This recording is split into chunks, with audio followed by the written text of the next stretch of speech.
Тэгээ ер нь зүгээр маш товчхонд өгнөх юм бол 25 онд арилжаа өмнөх жилүүтэй харьцуулахад юугаараа онцлог байна? Тэгээ энэ жилийн үед яг хуу засгийн газрын үндэс цаас маань энэ оны 4 сараас эхэлж ажиллажсэн маш том онцлог байлаа. За компани бонд компаниас гарч байгаа хөрөнгөөр баталгаажсан үндэс буюу тогтмол орлоготой үндэс маань өнгөрсөн жилүүдтэй адилхан бас өсөлтийг үзүүллээ. За бас нэг өөр нэг онцлог байсан чинь хувь царийн зах зээл маань жоохон хөрвөх шалгуурын жоохон сүүлийн жилүүдэд одоо арай ихээр энэ жил 2020 онд буурлаа гэх юм уу. За бүн IPO буюу шинээр хөрөнгө оруулалт тохиол нийтэд өөрсдийнхөө хувьцаагаа борлуулах юм үйл явдлаас өнгөрсөн жилүүтэй хайцад буурсан ийм л үзүүлэлттэй 2025 оны үдчинд манай дотоод зах зээл. Яг нь ерөнхийдөө дотоодын хөрөнгөний зах зээл дээр одоо хөрөнгө оруулах сонирхолтой тэр одоо зах зээлийн апдейт нь ч гэдэг юм уу те энэ одоо ханцаан гэж зарим одоо эдийн засгчид за ялангуяа одоо танай арилжаанд оролцдог те энэ брокер дилеринг компаниуд зарим нь бол ингэж үзэж байна. Энэтэй та хэрэг санал нэгдэж байна. Ерөнхийдөө санал нэгдэж байгаа тал руу. Гэхдээ яг нь мэдээж энэ юутай холбоотой гэхээр том макро эдийн засгийн үзүүлэлт холбоотой шүү дээ. Манай дотоодын зах зээлийн хүний орчин их өндөр. Бодлогын хөв маань 12, за арилжааны банкуудын зээл маань 20-23 хүрч байгаа шиг байна те. Тэгэхээр ийм хүний орчинтой байхад манай хөрөнгөний зах зээл маань өөрөөр хэлбэл ногд ашиг өгөөж маань энэ хүд өрсөлдөж дотоодын хөрөнгө оруулагчдын зах зээл рүү татдаг шүү дээ. Одоо яг үндэ хамгийн өндөр ногд ашиг өгж байгаа компани бол Хаан банк баг шиг байна. За QP баг шиг байна. За ингээд нэг цөөнөр хэдэн том компанид байгаа байхгүй. Гэхдээ энэ компаниуд ч ингээд ногд ашигаас эх 5-10 жил гэж тогтмол олох уу, энэ юм барих уу гэдэг ч бас хэрэгцээтэй. За 1-2 жилийн хугацаанд магадгүй байж магадгүй. Тэгэхээр зах зээлийн энэ хүний орчин өндөр байгаа болохоор нэг жоохон хөрөнгөний зах зээл маань жоохон тулцсан шиг харагдаад байгаа. Түүнээс ш одоо манай дотоод зах зээл дээр бол ресурс буюу нөөц зөндөө байгаа шүү дээ. Одоо арилжааны банкуд дээр бараг 40 орчим их нэтвэр хадгалагч чинь энэ мөнгө чинь ингээд дотоодын зах зээлээр орох боломжтой байхгүй. Гол нь яг хөрөнгө оруулагч талаас харах юм бол өгөөж нь жоохон бага байгаа болохоор ингээд зөксөн байдалтай байна. Харин манай дотоодын зах зээл бол гадаад зах зээл дээр гадаадас хөнгө оруулалтад маш боломжтой байхгүй. Хэрвээ валют таньж маань доктортой байв шүү дээ. Одоо 2850 гээд бид 2018-аас 2021 оны хүртэл ийм нэг 3 жилийн хугацаанд нэг анштай байж үзсэн. Яг энэ хэлбэрээр бид нар долларын аншаа доктортой байж том бол гадаад зах зээлээс хөрөнгө оруулалт татах за мөн дээр хөрөнгө оруулалт өгөж өгөх маш том боломжтой зах зээл гэж боддог шүү дээ. Бодлогын хөв энэ жилийн энэ оны туршид одоо 12% түвшинд бол хадгалагдлаа. За оны эхэнд бол 10% байж байгаад одоо огцом 2.1% бол нэмэгдүүлсэн. Тэгэхээр таны түрүүний хэлж байгаагаар энэ жилийн хувьд бол бодлогын хөв өндөр байсан учраас одоо энэ хүүтэй бол өрсөлдөх маш боломж бол хязгаарлагдмал байлаа гэж. Тэгэхээр цаашдаа ер нь бодлогын хөв одоо бууруулах орон зай байна гэж харж байна. Ер нь бол бодлогын хөв бууруулах орон зай яг 1-2 байхаг бол үгүйсэхгүй. Түүнээс илүү хэмжээгээр бид нар бууруулах юм бол өөрчлөлт оруулах юм бол бид нар ханшаа алдах хэрэгсэлтэй валют ханшаа алдна. Яагаад тэгэхээр одоо ингээд Америк нэгдсэн улсын эзэлтгүй өгөөж нь бишэн 4 байна. За бусад ингээд томоохон Америк нэгдсэн улсын томоохон хувьцаануудын ногдол ашиг өгөөж ингээд 6-7% байгаа байхгүй. Тэгээ бид нар төгрөгийн ханшаа хамгаалахгүй ингээд төгрөгийн одоо үн гэсэн үг шүү дээ. Хүү гэдэг чинь энэ үнэ хит ингээд доош болгочих юм бол өөр өрсөлдөх одоо орлого бүтээгдэхүүнүүд гарч ирээд манай одоо дотоод зах зээлээс гадагшаа гарах хүртэл айгүй их нэмэгдэнэ. Одоо нөгөө бид хүн мэдж байгаа манай томоохон бизнес эрхлэгч нар томоохон одоо чинээр иргэд ард компаниуд маань мөнгөө ер нь Монголд хийсэл хатаад их хадгалдаг болсон байна шүү дээ. Энэ урсгалч нь ингээд цааш тэгээд дотоодоос илүү ингээд чиглээд эхлэх юм бол маш аюултай орчинд бий болох байхгүй. Бид нар ингээд чиний валютын нөөц маань ингээд 6 тэрбум доллар хүрсэн байгаа гэдэг чинь энэ маань яг үндэ зээлэр бүрцэл валютын нөөц шүү дээ. Тэр орон талаасаа ч гэдэг юм экспорт олоос илүү гарсан бол байхгүй. Тэгэхээр энэ ингээд процессыг бид нар харах юм бол одоо юу гэдэг юм pop эдийн засаг гэдэг юм уу pop-ос удааслаад наа бодлогын хөвөө бууруулалт гэж эдийн засгийн орчин сайжрна тэгж зээлийн хүчин буурна. Яг нэг хугацаанд бид нар бууруулаа үзэж болно. Гэтэ энэ хугацаанд бид нар валют таньшаа алдах байхгүй. Тэгэхээр валют таньшаа алдна гэдэг чинь бид нар бүгдийг л алдна гэсэн үг шүү дээ. Яагаад тэгэхээр би олон энэ тэмдэгт олон ярьдаг.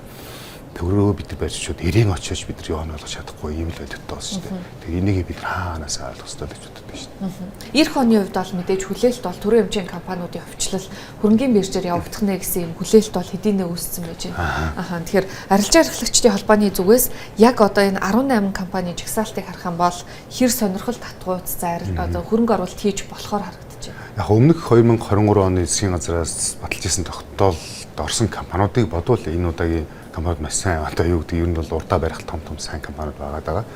Тэгэхээр энэ дэр бол ер нь бол жоо нааштай юм хандлагатай байна. Зүгээр гимн одоо юу гэдэг 2026-аас 28 одоо за 3 жилийн хугацаанд 26-ыг оруулаа тий.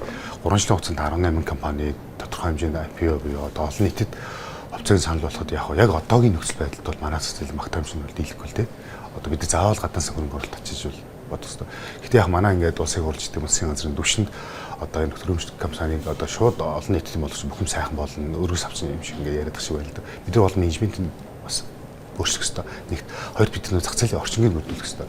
Одоо яг 1990 оны ихээр хийгдсэн одоо Совет гэж ярьдаг зүйл бод улсын задлаас хойш Зөв Европын улс орнуудад хийсэн одоо төрөмжлөх хувьцаат компаниудын тэр олон нийт санд болгосон тэр судалгааг хаа үзэх ерөнхийдөө ингээд нэг тэр зах зээл маань одоо тухайн компани маань өрсөлдөөнд зах зээл дээр үйл ажиллагаа явуулдаг юм өрсөлдөөнд бос юм уу нэгдүгээрт хоёрдугаарт нөгөө талдаа тухайн зах зээл маань маркет френдли буюу одоо зах зээл эрх зүйн орчинд сайн одоо хөрөнгө оруулагчд ээлтэй юм уу одоо ээлтэй биш юм уу гэдэг ингээ нэг 2 2 4 гэдэг чинь ингээ матриц үүсгэх гэдэг л тэр дөрвөн ширхэгнүүд тэгэхээр эндээс хамаарж бидний дараагийн одоо энэ 18 компани хамтлагыг хийх хэрэгтэй л доо. Би зөв ингээд тэр жигсаалтыг хараад үзтээ манай хөл эрчим хүчний салбар бол болоогүй юм гэж бодсон. Яагаад тэгэхээр эрчим хүчний салбар нэгт одоо өрсөлдөөн зах зээлгүй бас биш байхгүй. Энэ жоохон олигпол монопол тал руугаа төрийн зохицуулт их өндөртэй жоохон хойшоо тавьчихна. За энэ зах зээл маань маркет френдли буюу одоо зах зээлд ээлтэн эрх зүйн орчин ингээд хөрөнгө оруулагчд ээлтэн гэсэн үгүй байхгүй. Яагаад тэгэхээр хэн нэгэн хөрөнгө оруулалт тухайн компани хувьцааг аваад өөрийнхөө үнийг тогтоохоор ямар ч боломжгүй байгаа шүү дээ. Тэр чинь ингээд үнийн таацын тогтоосон эсвэл ингээд татаад суугаад байгаа. Яг энэ өнцгөр наваа үзэх юм бол явдаг энэ 18 компанидны жигсаалтанд орсон эрчим хүчний компаниудыг овчлох болоогүй. Өөрөөр хэлбэл энэ компаниудаа боожуулаад дараад зах зээлийн сайн хөгжүүлээд ингэж дараа асуудал хийх хэрэгтэй гэж байна. Тэгвэл энэ нөгөө яг ямар ч үр дүнгүй ажиллах гэдэг байгаа байхгүй. Үр дүнтэй ажил гэдэг юу хамаар мэдээж хамгийн түрүүнд зах зээлд одоо хамгийн хөрстөнтэй бол одоо юу вэ? Одоо чи одоо юу гэж чинь ямар компани илүү зах зээлд өрсөлдөнтэй.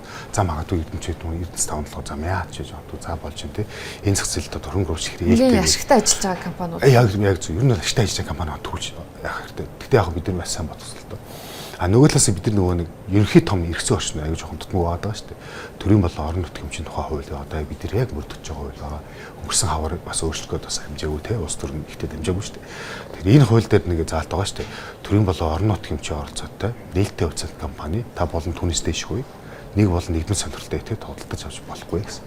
Тэгээ компани тухай хуулиар та болон түүнээс дэшгүй эзэмшиж тухайн компани тооцоод өөрийнхөө төлөөлөл томилдог. Тэр тооцоо нь өөрсдөө менежментийн багаа томилоход өөрийн гар хүчин өөрсдөө оролцох боломжтой байхгүй. Ингээ харах юм бол яг одоогийн хууль эрх зүйн орчнод тэр компани хувьцааг 5%-аас дээш шинж авч чадахгүй байхгүй. Одоо ямар ч төрөмжтэй компани авч чадахгүй. Яг одоо өнөөдөр те 19 сарын 31-нд гэх юм уу. Тийм учраас тийш орох ямар ч байхгүй. За нэг юм асуудал. Хоёрдугаар асуудал нэг журам байгаа. Түүний төрийн эмчийг төлөөлөн өдөртөө сонгох журам байлгүй нэг юм журам байгаа байхгүй. 2022 23 оны зэн тогтоодод батлагдсан. Энэ журмаас аягүй жоох хэрэгцээтэй маш одоо хийдэлтэй юм уу да. Яг тэр төрийн эмчт компанид төрийг төлөөлж байгаа төлөөлөл мөдөлт зүйлийг яаж томлох юм, бусдыг яаж томлох гэсэн аягүй хийдэлтэй. Тэгэхээр энэ нэг журам, энэ нэг хууль, энийгээ бид хамгийн эхлээд өөрчлөх хэрэгтэй байхгүй. Зарим нэг улсын хурлын гишүүд, зарим нэг засгийн гишүүд аягүй зүг хэлээ л дээ. Бид нар зүгээр нэг лист босгож гараад тэрийг улсын хурлын тогтоодод бол ингээд яваадах бас юу вэ? Бид нөгөө зах зээлийн орчныг бүрдүүлэх хэрэгтэй байхгүй. За жишээлбэл манайд бид татврын орчин аягүй сайн сайжруулах хэрэгтэй байхгүй. Нэг л гаднаас хөрөнгө оруулалт татчих жагаад валют таньшаа biz байгаа ах.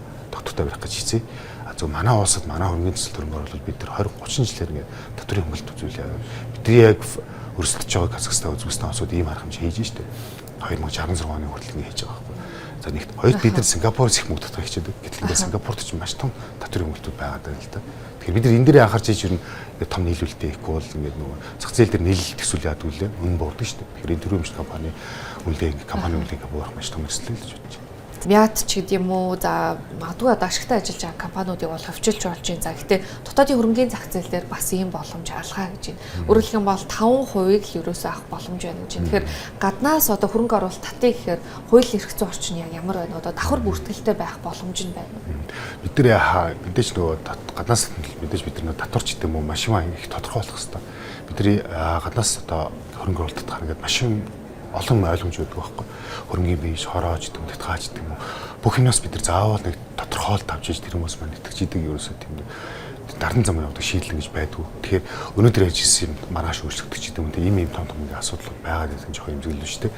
Тэгээ бид нар юу нэг гаднаас л хөрөнгө оруулалт татах хэрэгтэй. Тэгжиж бид нар шийдэх хэрэгтэй. Тэгэхгүй бид нар яагаад тэгэхээр дотоодын хөрөнгөний засал дээр дотоодын хөрөнгө оруулагч маань бид нар ямар нэг байдлаар наав хав тотох байхгүй. Одоо тэр бизнесийг цаашаа авч өргөжлүүлэхтэй. Жишээлбэл мят үл яг дотоодын засал дээр хэн авах хэн худалдаж авах. За Эйро Монгол коллеж мен засал дээр үйл ажиллагаа хүмүүст авах.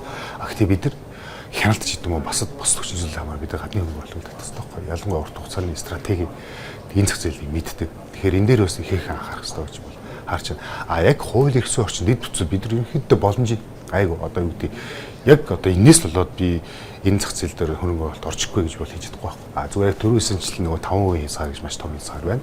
Тэг журам төлөөлөл өдөрт зүйлийг сонгох журам байна. За мөн татврын асуудал байна. За валютын хашны гадаас мөнгө хөрөнгө оруулалт валют хаш. Энэ дөрвөн маань нэг ямар нэг байдлаар зөв уулздаг дээр уулзчих юм бол ер нь боломжтой л гэж харж байна. Аха.